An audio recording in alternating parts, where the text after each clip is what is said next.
Okay guys, Assalamualaikum warahmatullahi wabarakatuh dan salam sejahtera. Pagi ni kita nak hantar kereta cuci. Kita nak hantar kereta cuci dulu guys. Alamak, minyak pun dah kedip-kedip, malas ini. So yang ni mileage pun cantik 2.4. 2.4 64 mileage masih okey lagi, tak tinggi sangat, tak rendah sangat, consider okey lah sebab kereta pun dah 4 tahun. And then untuk yang model ni bagus dia jimat minyak dan juga dia pakai D4S system. What is the D4S system? Alamak, dia bising lah sensor seatbelt ni. Sekejap kita dekat aja nak jalan. Just nak tunjuk aja, tak sampai pun 2 km. Okay,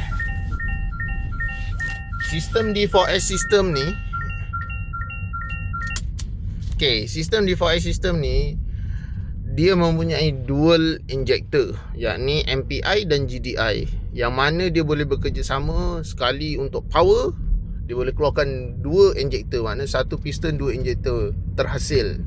Dan ini mengakibatkan kereta abang dengan akak menjadi power. Walaupun enjin dia 2.0 NA, tapi dia boleh dapat menghasilkan 170 horsepower lah untuk kereta sebesar ni. Dan juga dia menggunakan gearbox direct shift Super CVT. Means kereta ni dia menggunakan gearbox CVT, tapi gear satu dia solid gear. Dia macam top converter punya gear lah, solid gear, gear satu. Dan apa yang saya suka tentang cerita ni, untuk abang memang akan kata kereta ni rasa dia pergi gear satu dia macam kereta auto biasa. Ya betul, sebabnya dia memang pakai solid gear untuk gear satu, and then disambung ke gear 2 sehingga gear 10 menggunakan CVT untuk penjimatan minyak. Tapi apa yang pasti, kereta ni abang tidak perlu menyuci injektor dia.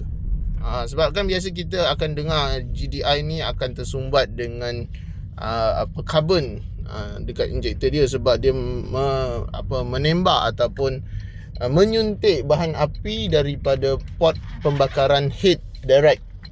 Itulah kenapa namanya GDI.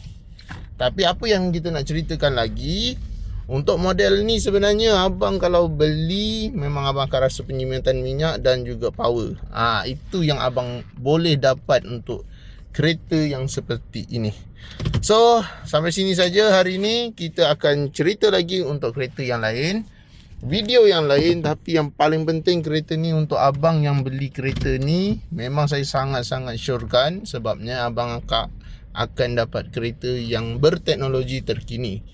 Kereta ni menggunakan teknologi ni, tak silap saya dalam 22. So consider 15 tahun lagi kereta ni masih menggunakan teknologi yang sama macam ni. Berminat? Hubungi saya 0177145604.